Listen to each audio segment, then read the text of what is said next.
بسم اللہ الرحمن الرحیم۔ السلام علیکم ورحمۃ اللہ وبرکاتہ۔ معزز سامعین کرام، آج جو آپ کے سامنے وظیفہ لے کر حاضر ہوا ہوں، یہ نماز عشاء کے بعد یہ تسبیح 3 دن لگاتار کر لو۔ 3 دن لگاتار آپ کے حالات بدل جائیں گے، آپ کی ہر مراد پوری ہو جائے گی۔ یہ رزق والی تسبیح ہے، یہ دولت والی تسبیح ہے، یہ حالات کو بدلنے والی تسبیح ہے۔ یہ وہ تسبیح ہے کہ آقا کائنات جناب محمد مصطفیٰ سب کے دوست صلی اللہ علیہ وسلم انہوں نے اس کو بیان کیا ہے۔ امام بخاری نے اس کو اپنی صحیح کے اندر جگہ دی ہے، اور جہاں پہ بخاری شریف ختم ہوتی ہے اس کے آخر کے اندر یہ تسبیح ہے۔ اور حدیث پاک کیا ہے پہلے وہ بیان کر دوں۔ فرمایا کلمتان حبیبتان الی الرحمن، صرف 2 کلمے ایسے ہیں حبیبتان الی الرحمن جو رحمان کو بڑے پسند ہیں۔ یعنی یہ جو تسبیح بتانے جا رہا ہوں، یہ جو وظیفہ بتانے جا رہا ہوں، وہ عام وظیفہ نہیں ہے، عام تسبیح نہیں ہے، اللہ رب العزت کو بڑی پسند ہے۔ حبیب کبریا فرما رہے ہیں ثقیلتان فی المیزان، اس کا دنیا میں ہی فائدہ نہیں ہے بلکہ آخرت کے اندر بھی اس کا فائدہ ہے کہ جب کل قیامت کے دن آپ کا اعمال نامہ تولا جائے گا تو اس وقت یہ اتنے بھاری ہو جائے گی اعمال نامے کے اندر کہ آپ جنت کے اندر چلے جائیں گے ہنسی خوشی۔ میزان کے اندر بھاری ہے۔ اور اس کے علاوہ خفیفتان علی اللسان، زبان سے ادا کرنی بڑی آسان ہے۔ وہ 2 کلمے کیا ہے؟ آگے حدیث پاک کے اندر فرمایا سبحان اللہ و بحمدہ سبحان اللہ العظیم۔ یہ 2 کلمے ہیں، یہ تسبیح ہے وہ۔ تو اس تسبیح کو آپ نے اس طریقے سے پڑھنا ہے جیسے میں آپ کو اس ویڈیو کے اندر بتاؤں گا، اس وظیفے کے اندر بتاؤں گا، تو آپ کے حالات انشاءاللہ یقین کے ساتھ پڑھیں اور اعتماد کے ساتھ پڑھیں۔ ایسا نہ ہو بے یقینی کی صورت نہیں ہونی چاہیے۔ بے یقینی کی صورت میں نہ قرآن پاک کی آیتیں آپ پر اثر کریں گی، نہ یہ حدیث پاک آپ پر اثر کرے گی۔ یقین کے ساتھ میں کہتا ہوں کہ اگر آپ قرآن کا ایک لفظ بھی اپنی زندگی کا معمول بنا لو تو انشاءاللہ اس سے بھی آپ کو فائدہ ہوگا۔ تو آپ نے کرنا کیا ہے؟ سب سے پہلے آپ نے صدقہ دینا ہے۔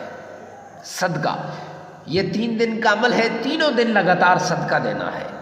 اب صدقہ کیسے؟ کچھ روپے حسب استطاعت، حسب توفیق آپ نے دے دینا ہے۔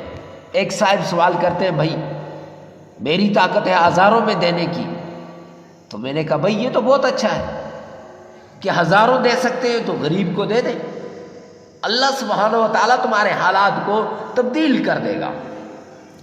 تو آپ نے صدقہ دینا ہے چاہے جتنا بھی ہو سکے۔ اس کے بعد آپ نے خالی ذہن ہو کر، یہ نہیں کہ پتہ نہیں یہ اثر کرے گا نہیں کرے گا، ارے بھائی کیوں نہیں کرے گا؟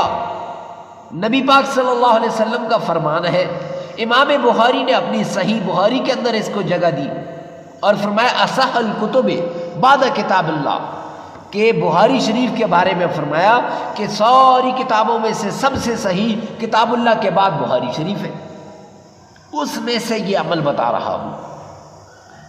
تو نبی پاک صلی اللہ علیہ وسلم کا بتایا ہوا یہ عمل ہے۔ تو آپ نے صدقہ دے دیا، خالی ذہن ہو کر آپ نے عمل کر لیا۔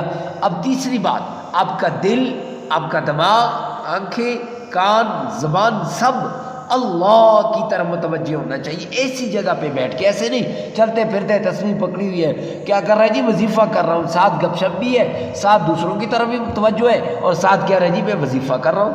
ایسے نہیں ہوتا وظیفہ، ایسے وظائف اثر نہیں کرتے۔ پھر کہتے ہیں جی مفتی صاحب اثر نہیں کیا، ارے بھائی کہاں سے اثر کرے گا؟ آپ کی توجہ ہی جو بٹی ہوئی ہے۔ اللہ فرماتے ہیں میرا غیر 1% مجھے نہیں دے سکتا، میں تو بادشاہ ہوں، 99% اس کو دے سکتا ہوں تو پھر اللہ اسے دے دیتا ہے اور وہ بندے کے حق میں کچھ بھی نہیں آتا پھر۔ تو آپ کا یہ تینوں شرطیں پوری ہوگی۔ اب آپ نے کرنا کیا ہے، عشاء کی نماز پڑھ لی، گھر میں پڑھے، آفس میں پڑھے، اپنے خانقاہ میں پڑھے، آستانے میں پڑھے، جہاں مسجد میں پڑھے، جہاں کہیں پڑھے، پڑھ لی آپ نے عشاء کی نماز۔ اس کے بعد آپ نے 5 مرتبہ اسی جگہ بیٹھے 5 مرتبہ آپ نے تعوذ پڑھنا ہے، اعوذ باللہ من الشیطان الرجیم، یہ پورے تلفظ کے ساتھ، پورے اہتمام کے ساتھ۔ پھر اس کے بعد 7 مرتبہ، 5 مرتبہ آپ نے تعوذ پڑھا نا، 7 مرتبہ آپ نے تسمیہ پڑھنی ہے، بسم اللہ الرحمن الرحیم۔ آپ نے تسمیہ بھی پڑھ لی 7 مرتبہ۔ اس کے بعد 7 ہی مرتبہ آمنہ کے لال عبداللہ کے در یتیم جناب محمد مصطفیٰ صلی اللہ علیہ وسلم کی شان میں درود پاک پڑھنا ہے، اللہم صلی علی محمد وعلی آل محمد، یہ بھی ایک درود پاک ہے۔ چاہیے تو نماز والا پورا درود پاک آپ پڑھ سکتے ہیں، میری تو طبیعت خراب ہے اس لیے میں نے اتنا سا پڑھا ہے، یہ بھی درود پاک ہے۔